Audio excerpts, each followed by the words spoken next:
Hey everybody, Drew B's Apiary here.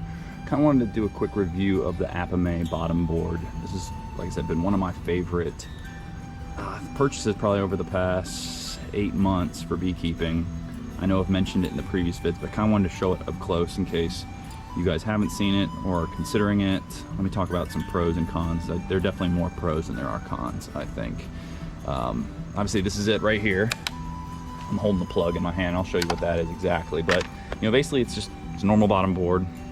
I last year was using screen bottom boards and I do still like them. However, I may, I'll probably keep the ones that I already have, but I'll just use them when I need them. And I'm not going to say I'm going to be transitioning completely to these because I don't think it's completely necessary, but I don't think the price is that bad. At least the last time I checked, they were going for about $55 a piece.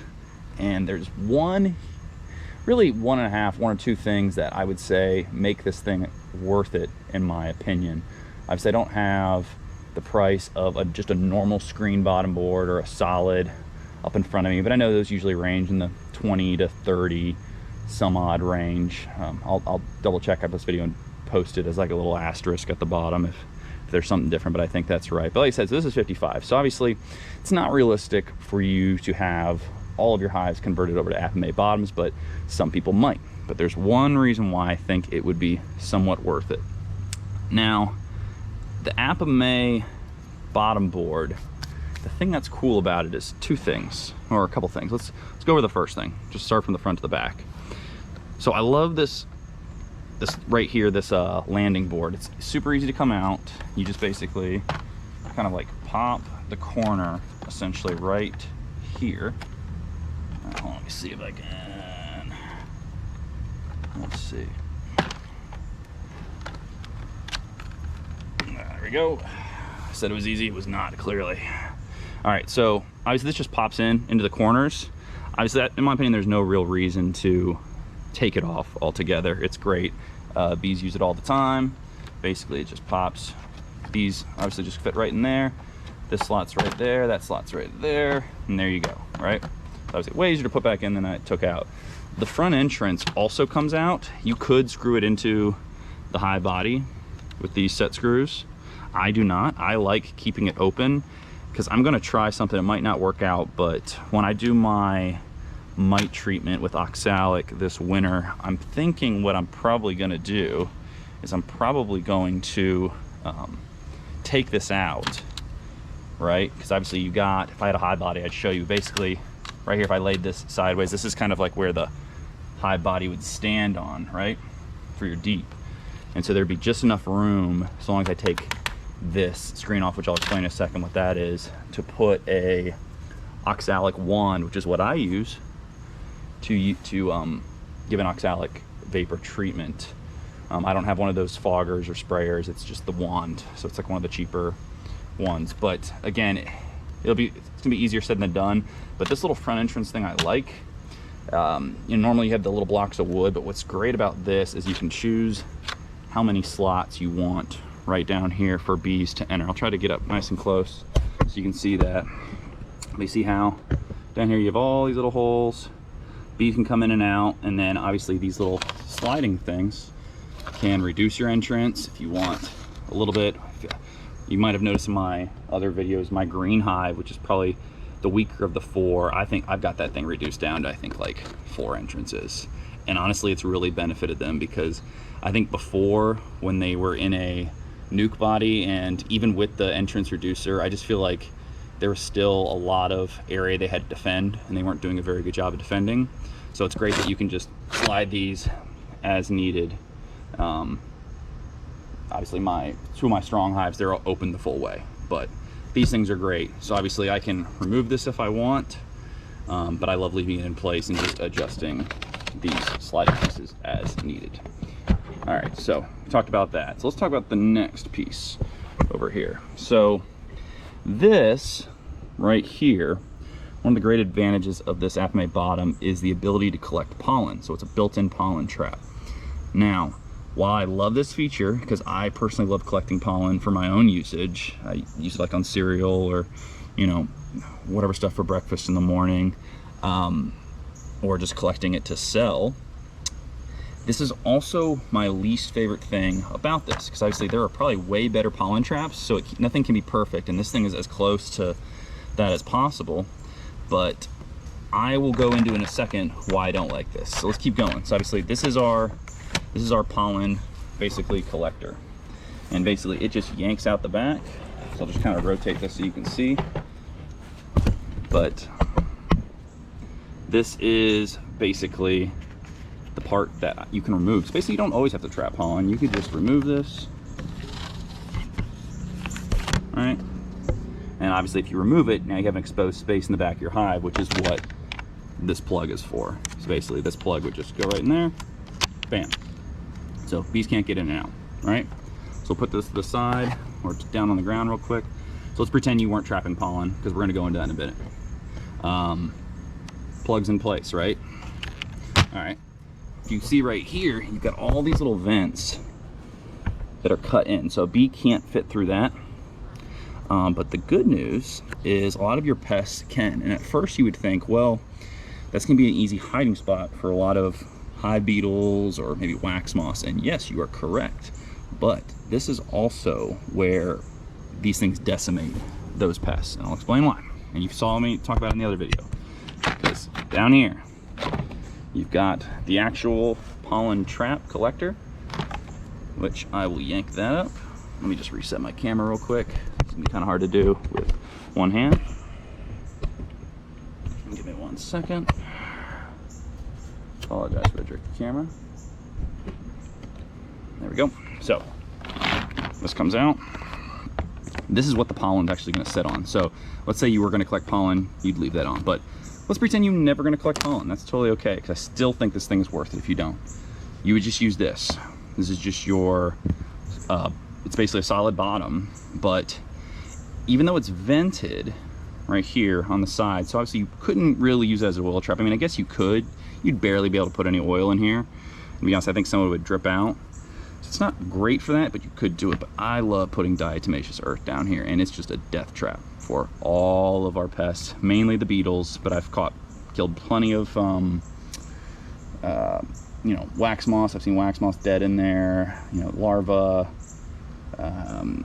you know, you name it, but really the beetles. I see dead beetles down there all the time. So basically, this thing could just be in place like that. And for most beekeepers who don't collect pollen, that's all you need. All right. So to me, this alone is worth the $55. It might not be worth the $55 for all your hives, especially if you're commercial or you have 50, 60, 100, you know, you name it, however many hives, but especially if you're a small-time beekeeper like me, I think it's worth it.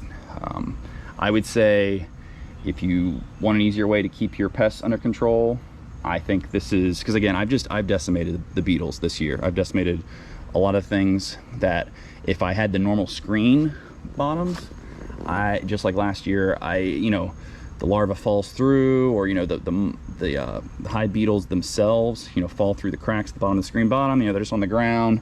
They get out, they do their thing, you know, reproduce, get back in the hive, cause more problems. But like this, it's just, you know, this is a built-in beetle blaster in and of itself, it feels like. I mean, it's just, it rocks them. So that's what I have to say about that. Now, the only downside, in my opinion, to this, aside from cost, if you want to consider that, and I don't even think it's that big of a downside, is just the pollen collector. And again, you can't have a perfect anything, but let me explain why. The only thing I don't like about this. Let's pretend you are gonna pollen trap. All right, so you're a beekeeper, you're coming out.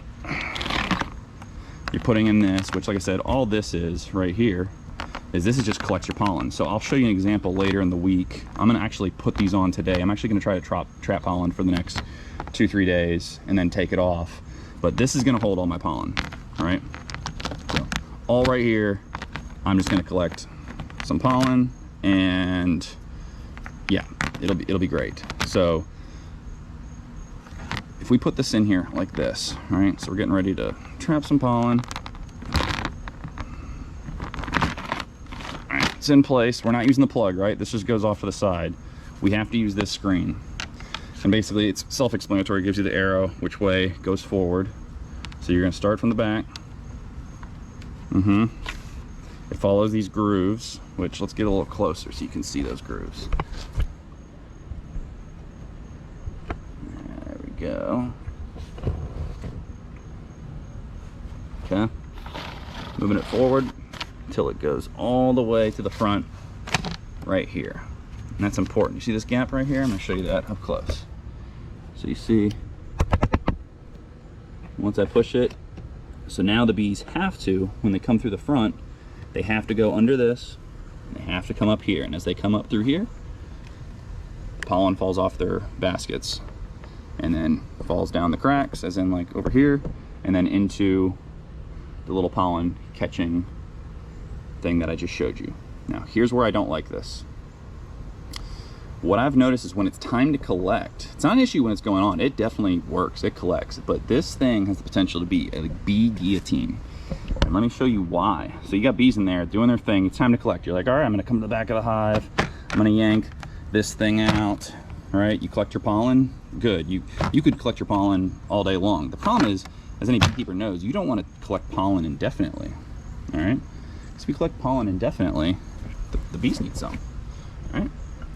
So you've got to remove this thing every, 2-3 days. And, some beekeepers will only do it for a day because they don't want to take, especially if there's a lot of pollen coming in, bees need that fresh pollen.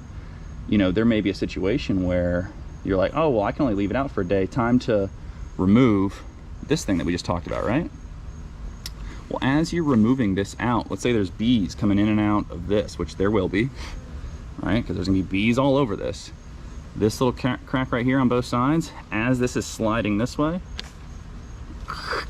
crushing them, all of them. I mean, the few times that I've done this, especially the very first time I did this, I probably had like 15 dead bees just beheaded, just because they couldn't get off this thing. And so, and to be honest with y'all, at first, yeah, I was starting kind of quick because I didn't realize it at the time, but only getting to like this far did I realize we had an issue. Like I saw like a few dead bees on here and I was like, whoa, we need to slow down. And even slowing down, I was still getting some, so I was moving it so slow to remove it, right?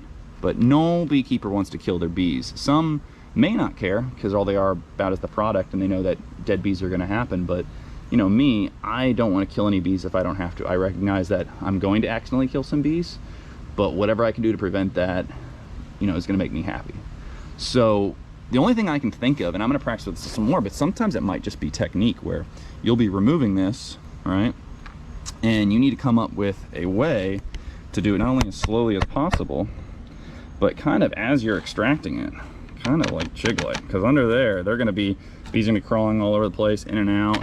Maybe you're blowing some smoke just to get them to move and just wiggle, the whole way out, and just hope for the best. But I've also thought it's kind of the same thing when you're putting it in there, which I'm about to do. Is I'm about to go get some pollen right now, but you're putting this thing in there, trying to tell me there's not bees walking around and they're just going to avoid getting hit by this thing. They should move away, but we know bees being bees, they're going to get smushed, and I don't know. It's really not the end of the world, but I hate the idea of killing any bees when I don't have to, and this thing just seems like it's inevitable that you're going to kill some bees. So take that what you will. I still recommend this Apimaye bottom board. I think it's great, especially if you're not collecting pollen, but I think it's just an extra bonus if that's something you want to do.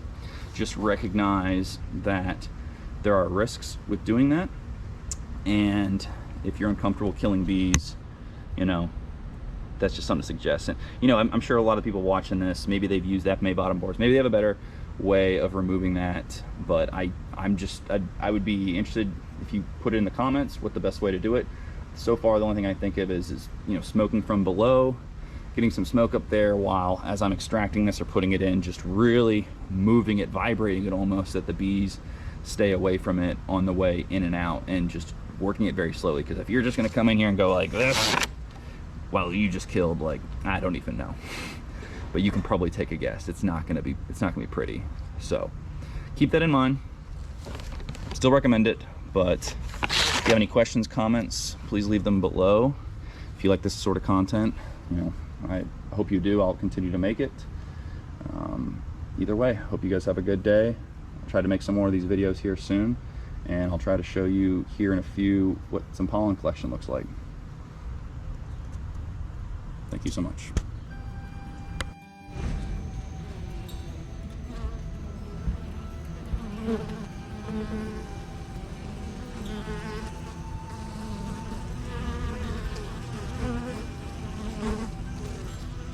Mm-hmm.